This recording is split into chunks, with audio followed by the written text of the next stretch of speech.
Hello friends, मैं जय आपका स्वागत करता हूं आपके अपने चैनल विशेष ज्ञान में। फ्रेंड्स, आज की इस वीडियो में मैं आपको टैली प्राइम में जो इनके दो फीचर्स हैं, टैली ऑडिट और एडिट लॉग, इनके बारे में बताऊंगा कि ये क्या होते हैं, इन दोनों में क्या डिफरेंस होता है और किन लोगों को इनका यूज पड़ता है और इनका यूज कैसे किया जाता है। तो देखिए फ्रेंड्स, बेसिकली अगर हम बात करें टैली ऑडिट की, तो ये वो लोग कराते हैं, जैसे मानकर चलिए अगर आप एक इंडिविजुअल हैं और सोल प्रोप्राइटरशिप फर्म है आपकी, और आपकी जो फर्म है ये ऑडिट होती है इनकम टैक्स में या जीएसटी में। तो आपको पता होगा कि फाइनेंशियल ईयर जब एंड होती है तो उसके बाद जब आप इनकम टैक्स रिटर्न फाइल करते हैं तो आपका जो सीए है वो आपकी बुक्स ऑफ अकाउंट को ऑडिट करता है। तो उस टाइम पर ये जो टैली ऑडिट है उसकी रिक्वायरमेंट होती है और इसके थ्रू वो लोग ऑडिट कर पाते हैं आपके बुक्स ऑफ अकाउंट की, अगर आप टैली यूज करते हैं तो। और इसके अलावा इसका एक और यूज है, मान लीजिए आपकी फर्म ऑडिट नहीं होती है और इसका यूज आपको करना है, तो वो आप कैसे करेंगे। उस केस में क्या है कि जैसे मानकर चलिए आपका जो बुक्स ऑफ अकाउंट है वो एक से ज्यादा लोग मेंटेन करते हैं, जैसे आपके यहाँ अकाउंटेंट भी है वो भी मेंटेन करता है और आप एक ऑनर हैं, आप भी कई बार कुछ एंट्रीज वगैरह पास करते हैं। तो उसमें अगर आपको ये चेक करना है कि इस एंट्री को किसने पास किया है किसने नहीं किया है, तो उस टाइम पर आप इस टैली ऑडिट फीचर का यूज कर सकते हैं। इसके अलावा आप यहाँ पर भी यूज कर सकते हैं कि मान कर चलिए जैसे पूरी फाइनेंशियल ईयर एंड हुई, आप सारी चीजें चेक कर रहे हैं अपनी बुक्स ऑफ अकाउंट में और आप चाहते हैं कि ये जो मैं चेक कर लूं इसके बाद अगर इसमें कोई भी चेंजेस या तो मैं करूं या मेरा जो अकाउंटेंट है अगर वो करे तो पकड़ में आ जाए कि किसने चेंज किया है, तो उस केस में भी आप इसे यूज कर सकते हैं। जरूरी नहीं है कि अगर आपकी ऑडिट नहीं हो रही तो आप इस फीचर का यूज नहीं कर सकते हैं, तब भी आप कर सकते हैं। तो टैली ऑडिट का यूज कब कर सकते हैं, एक तो जब आपको अपनी ऑडिट करवानी है उस टाइम पर यूज होगा। दूसरा, जब अगर मानकर चलिए आपकी ऑडिट नहीं होती है, आपको ये पता करना है कि आप और आपके अकाउंटेंट में से दोनों में से किसने इस एंट्री को पास किया है, तब आप यूज कर सकते हैं। इसके अलावा आप अपने बुक्स को पूरा रीचेक करने के बाद, कंप्लीट करने के बाद अगर ये चेक करना चाहते हैं कि बाई मिस्टेक आपसे या आपके अकाउंटेंट से कभी कोई एंट्री मॉडिफाई हो जाती है या डिलीट हो जाती है या कुछ भी हो जाता है, आपको ये पता करना है कि मेरा बुक्स ऑफ अकाउंट चेक करने के बाद भी इसमें क्या चीजें चेंज हुई हैं, तो उस टाइम पे आप इसका यूज कर सकते हैं। और एडिट लॉग क्या होता है, जैसे देखिए फ्रेंड्स, इसमें तो मैंने ये बताया कि किसने चेंज किया इस एंट्री को या डिलीट किया, ये आपको पता चलेगा। लेकिन अगर एडिट लॉग की बात करें तो आपको इसमें यह भी पता चलेगा कि उस एंट्री के अंदर क्या चेंज हुआ है। ठीक है, एडिट लॉग का काम क्या है, ये भी बताना है कि उस एंट्री में क्या चेंज हुआ और कितनी बार चेंज हुआ है। तो एडिट लॉग उस टाइम पर यूज आता है। तो फ्रेंड्स, अब आपको ये समझ में आ गया होगा कि इन फीचर्स का यूज क्या होता है टैली में। अगर नहीं आया है तो मैं अभी आपको आगे सारी चीजें प्रैक्टिकली करके दिखाऊंगा, तो आपको इजिली समझ में आ जाएगा। तो सबसे पहले तो आप लोग ये याद रखिए कि ये फीचर्स एक्टिवेट कहाँ से होंगे। जैसे मान कर चलिए आपकी जो टैली है, अगर उसमें आप फर्स्ट टाइम काम कर रहे हैं, यानी फर्स्ट टाइम कंपनी क्रिएट कर रहे हैं और अभी से आप काम स्टार्ट करेंगे करना, तो जब आप कंपनी क्रिएट करते हैं टैली में, उसी टाइम पर आपको यहाँ पर F12 कॉन्फ़िग में आना है और यहाँ पर जितने ऑप्शंस हैं इन्हें एक्टिवेट कर देना है, ये याद रहे। और टैली लेटेस्ट वर्जन यूज कीजिएगा जो कि अभी फिलहाल 4.1 है। ठीक है, टैली की जो ऑफिशियल वेबसाइट है tellysolutions.com, वहां से डाउनलोड करके तभी आपको ये सारे ऑप्शंस मिलेंगे। अदरवाइज पीछे के जो प्रीवियस वर्जन है उन्हें आप यूज करेंगे तो आपको एडिट लॉग वगैरह का ऑप्शन नहीं मिलेगा। शायद 4 या 4.1 से ही ये ऑप्शन आया है। ठीक है, तो यहाँ पर देखिए, यहाँ पर जितने भी ऑप्शंस आप ये यस कर देंगे, यहाँ पर जैसे मेरी तो ये एजुकेशनल टैली है तो इसलिए वो ऑप्शन नहीं आ रहा है, मुझे जैसा लग रहा है। हो सकता है टैली ने उसे चेंज किया तो पता नहीं, लाइसेंस होता तो मैं क्लियरली बता भी पाता। मेरे पास जो लेटेस्ट वर्जन है उसके लिए मेरे पास लाइसेंस मोड नहीं है, क्योंकि मेरा TSS एक्सपायर हो चुका है टैली का, तो इसीलिए मैं उसे लाइसेंस मोड में यूज नहीं कर सकता हूँ, एजुकेशनल मोड में यूज कर रहा हूँ। तो यहाँ पर आप चेक कर सकते हैं कि यहाँ पर सिर्फ 4 ऑप्शन आ रहे हैं कॉन्फ़िगर में। अदरवाइज मैंने कुछ लोगों का देखा है जिनके में 5 ऑप्शंस आते हैं, एक एडिट लॉग का भी ऑप्शन आता है। ठीक है, तो यहाँ पर मेरे में तो वो नहीं आ रहा है, लेकिन मेरे में तब भी एडिट लॉग काम करता है। ठीक है, अगर आपके में है तो आप उसे भी ऑन कर देंगे और फिर वो यहाँ पर वो ये जो है ना बुक्स बिगिनिंग फ्रॉम, इसके नीचे आ जाएगा, उसे यस कर देंगे। एडिट लॉग करके लिख के आएगा, आप उसे यस कर देंगे अगर आपके में ये ऑप्शन आ रहा है तो। अगर नहीं आ रहा है, उसके अलावा भी आपको एडिट लॉग मिल रहा है जैसे मेरे में मुझे दिखाई दे रहा है और जो मैं अभी आपको दिखाऊंगा, तो फिर आप उस तरीके से भी यूज कर सकते हैं। आपको सबसे पहले क्या करना है, जैसे अगर मानकर चलिए आप न्यू यूजर हैं और फर्स्ट टाइम टैली में काम करना स्टार्ट कर रहे हैं, तो आप अपनी कंपनी क्रिएट करेंगे। मैं ये मानते हुए चल रहा हूं कि आपको कंपनी क्रिएट करना आता है। तो इस विंडो पे जैसे ही आप आएंगे, तो मैंने पहले ही बता दिया आपको, F12 में सारे ऑप्शन यस करेंगे और यहाँ पर जैसे मानकर चलिए मैं नाम लिखता हूँ जय फॉर एग्जाम्पल। जो भी डिटेल्स है वो आप अपनी फिल कर लेंगे अपने अकॉर्डिंग। यहाँ पर जैसे ही ये बुक्स बिगिनिंग फ्रॉम इसके नीचे एडिट लॉग अगर आ जाए आपके में तो आप यस कर देंगे, नहीं आएगा तो कोई बात नहीं, मेरे केस की तरह आप उसे ट्रीट करेंगे। उसके बाद यहाँ पर आप टेली वॉल्ट पासवर्ड को यस कर देंगे। ठीक है, यहाँ पर जो भी आपका पासवर्ड है मान लीजिए डालना चाहते हैं वो आप डाल देंगे, कंफर्म कर देंगे पासवर्ड को। उसके बाद यहाँ पर control user access to company data इसे यस करेंगे।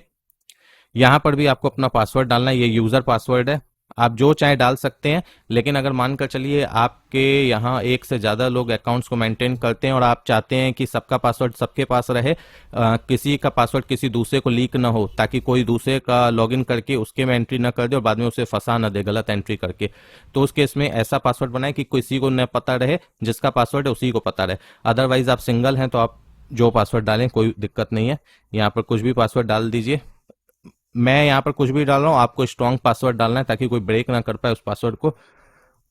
ये डालने के बाद आपको यहाँ पर डालना है इनेबल टैली ऑडिट फीचर, इसे यस कर लेना है। आप समझ गए, फर्स्ट टाइम कंपनी क्रिएट कर रहे हैं तो आपको क्या क्या करना है, टैली वॉल्ट पासवर्ड और ये जो यूजर एक्सेस वाला पासवर्ड है इसे एक्टिवेट करना है और इसमें ये सारे पासवर्ड्स डालने हैं और टैली ऑडिट फीचर को आपको यस कर देना है।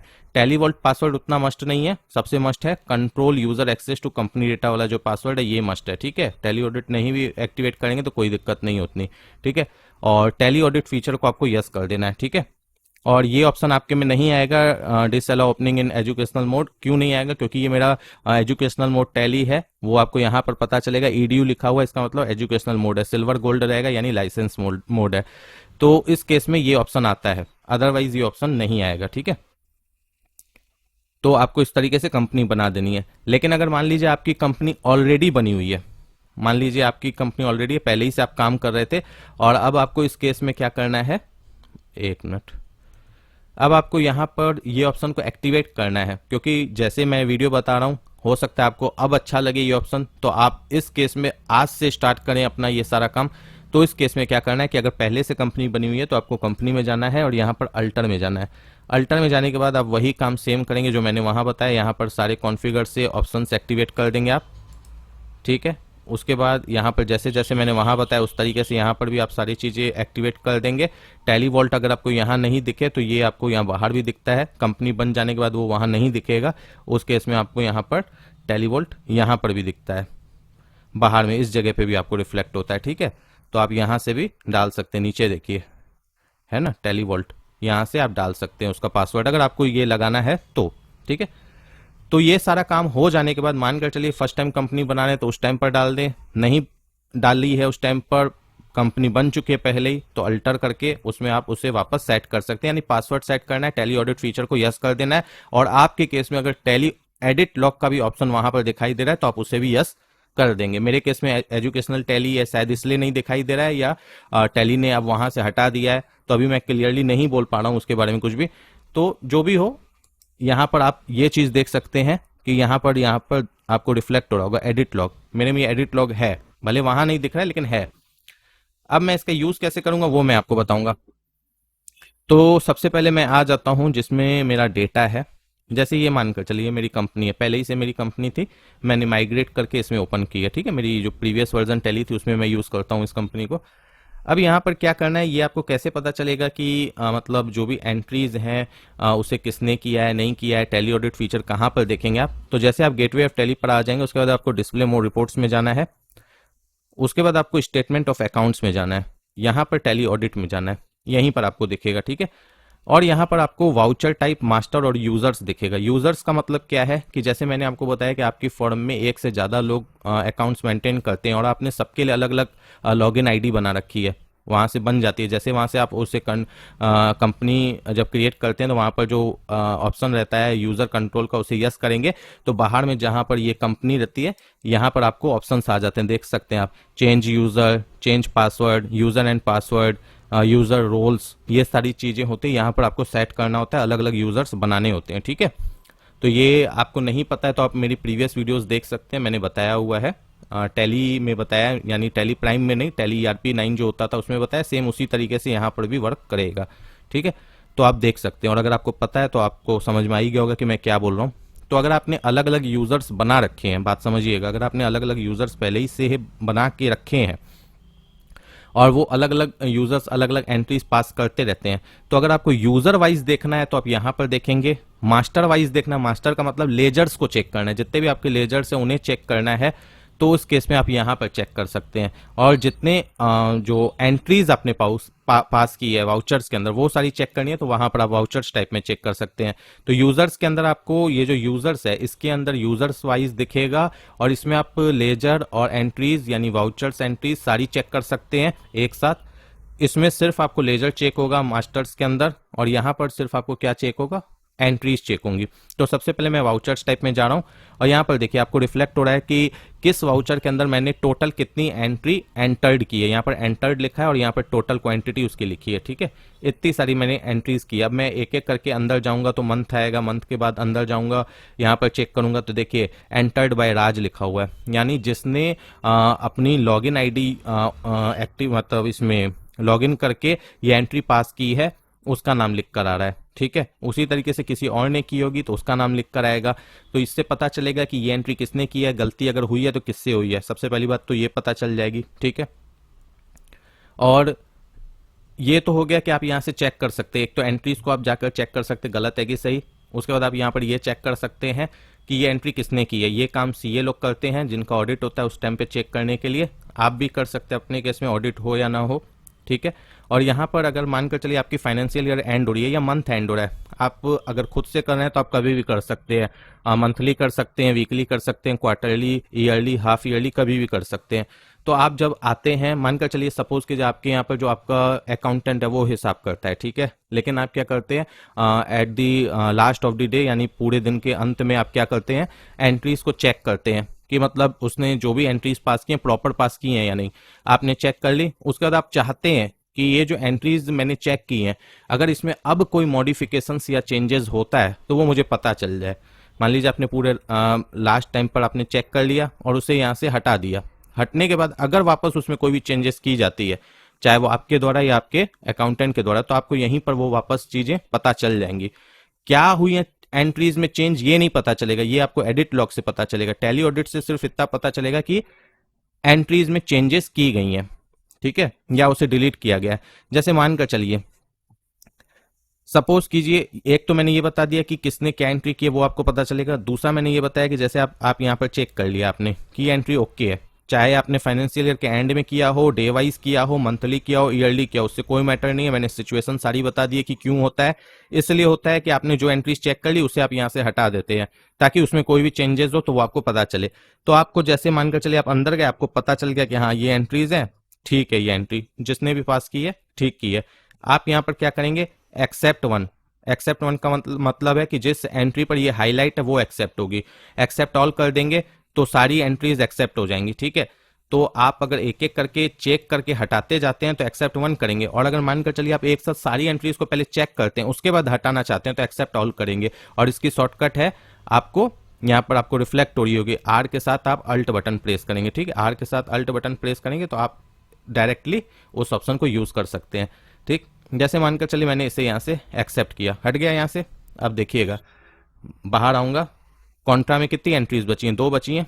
फिर चलिए मैं यहाँ पर देखता हूँ, अभी यहाँ पर वो एंट्री नहीं दिख रही है, यानी क्योंकि मैंने माइग्रेट किया है ना तो बहुत सी एंट्रीज हट जाती हैं, क्योंकि मेरी ये प्रीवियस मतलब टैली में मैं डेटा यूज करता था, मैंने इसमें माइग्रेट किया तो बहुत सी एंट्रीज सही से नहीं आती हैं। तो चलिए मैं दूसरे में देखता हूँ, मैं क्योंकि देख रहा हूँ इसके अंदर बहुत सारी एंट्रीज रिफ्लेक्ट नहीं हो रही है, बाहर दिख रही है, अंदर नहीं दिख रही है। अब मानकर चलिए ये एंट्री है, ठीक है, मैं इसे भी एक बार के लिए यहाँ से एक्सेप्ट कर देता हूँ। मान लीजिए मैंने इसे सारे एक्सेप्ट कर दिया,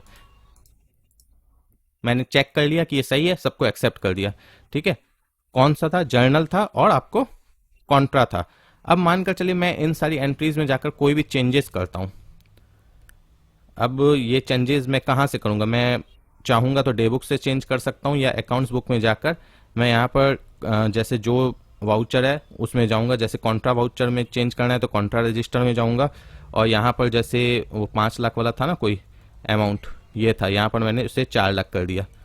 मान लीजिए मेरे चेक करने के बाद मेरे स्टाफ ने कर दिया या बाई मिस्टेक मैंने ही कर दिया, एक बार बुक्स फाइनल हो गई उसके बाद चेंजेस करने का मतलब है कि उसमें फिर मिस्टेक हो जाएगी, तो फिर आपकी चेक की हुई मेहनत सारी बेकार चली जा सकती है। तो इसलिए लोग इस तरीके के ऑप्शंस यूज़ करते हैं ताकि पता चल पाए कि सारी चीज़ें चेक करने के बाद फिर तो कोई गलती नहीं हुई है, मतलब फिर किसी ने गलती तो नहीं की है। अब देखिए यहाँ पर क्या आ रहा है, जैसे मैं वापस से टैली ऑडिट में आया तो यहाँ पर आपको अल्टर्ड में एक लिख के आने लग गया, अभी तक नहीं लिख के आ रहा था।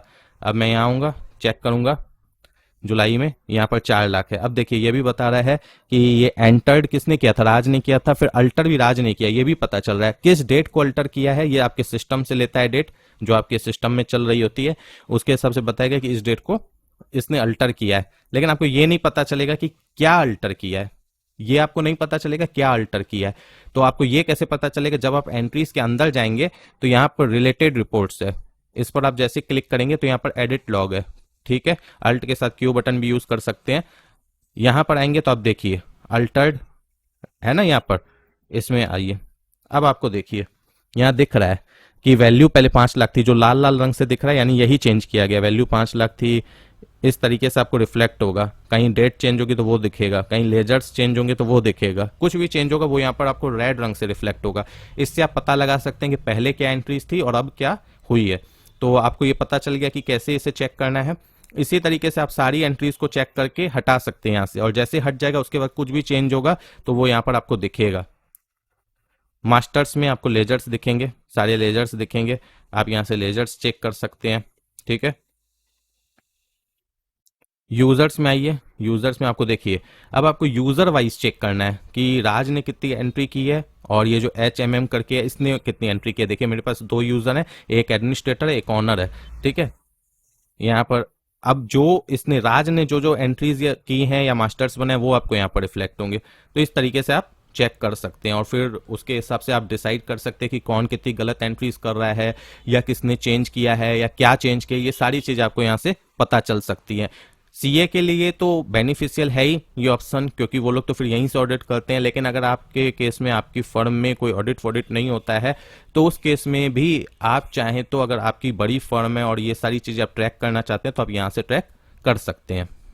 इसके अलावा फ्रेंड्स आप यहाँ पर ये भी पता कर सकते हैं टैली ऑडिट में, जैसे डिस्प्ले मोर रिपोर्ट्स में आप जाएंगे, इसके बाद आप यहाँ पर एनालिसिस एंड वेरिफिकेशंस में जाएंगे, यहाँ पर डेटा एनालिसिस में जाएंगे। यहाँ पर देखिए verification of chart of accounts है, यहाँ पर जाएंगे तो यहाँ पर पता चलेगा कि कितनी एंट्रीज आपकी स्क्वायर्ड ऑफ हो चुकी हैं पूरे साल के अंत में। मतलब किसी से जैसे माल बेचा खरीदा तो मतलब पूरा कंप्लीट हो जाना, यानी कि उससे पेमेंट भी दे दी और बिल भी दे दिया, बिल ले लिया सॉरी, मान लीजिए पेमेंट दे दी, परचेज हो गया, पेमेंट रिसीव हुई है, सेल हो गया, ये मतलब स्क्वायर ऑफ हुआ, यानी कि जीरो बैलेंस बचा है। पूरे साल में जितना भी था ट्रांजैक्शंस उसके साथ जीरो हो चुका है, वो आपको यहाँ पर दिखेगा। नॉट यूज्ड का मतलब है यहाँ पर जो लेजर्स आपके यूज नहीं हुए हैं इस साल के अंदर वो आपको यहाँ पर दिखेंगे, बिल्कुल आपने यूज नहीं किए हैं तो। और यहाँ पर आपको दिखेगा ओनली बैलेंस नो ट्रांजैक्शन, यानी वैसे लेजर्स जिसमें प्रीवियस ईयर का बैलेंस तो आ रहा है लेकिन इस साल में कोई भी ट्रांजैक्शन आपने रिकॉर्ड नहीं की है। और इस साल जो लेजर यूज हुए हैं, सिर्फ इस साल जो यूज हुए हैं, प्रीवियस ईयर में नहीं हुए थे, इस साल जो यूज हुए हैं, यानी जैसे मानकर चलिए आपके पास 100 लेजर्स हैं, 100 में से 30 लेजर ही आपने इस साल यूज किए हैं, तो यहां पर आपको वो दिखेगा कि कितने लेजर्स आपने इस साल यूज किए हैं। स्टॉक के बारे में पता चलेगा, जो स्टॉक आपने इस साल यूज नहीं किया है, स्टॉक आइटम जो आपने इस साल यूज नहीं किया है, ना उससे सेल किया है ना परचेज किया है, और जो इस साल यूज किया है, सिर्फ इस साल यूज किया है, वो आपको दिखेगा। इसी तरीके से यहाँ पर पेंडिंग डॉक्यूमेंट्स दिखेंगे, ये सारी चीजें आप यहाँ पर देख सकते हैं। इंटर बैंक ट्रांजैक्शन, एक बैंक से दूसरे बैंक में जो आपने फंड ट्रांसफर किया है वो आपको पता चलेगा, कैश विड्रॉल किया या डिपॉजिट किया है वो पता चलेगा। हॉलीडेज के अंदर क्या क्या ट्रांजैक्शंस किया है, जैसे संडे के अंदर कौन कौन सी ट्रांजैक्शंस आपने की है वो पता चलेगा। ये सारी चीजें आपको यहाँ पर पता चलेंगी। तो फ्रेंड्स इस ऑप्शन का बहुत ही अच्छा यूज है, अगर किसी को इसका पूरा यूज आता है तो वो इंसान बहुत अच्छे से अपनी सारी अकाउंटिंग को मेंटेन कर सकता है और अपनी टैली में एक एक चीज को ट्रैक कर सकता है। तो फ्रेंड्स अगर आपको ये वीडियो अच्छी लगी तो प्लीज वीडियो को लाइक कीजिए, चैनल को सब्सक्राइब कीजिए और इसे ज्यादा से ज्यादा शेयर कीजिए। Thank you friends for watching my video.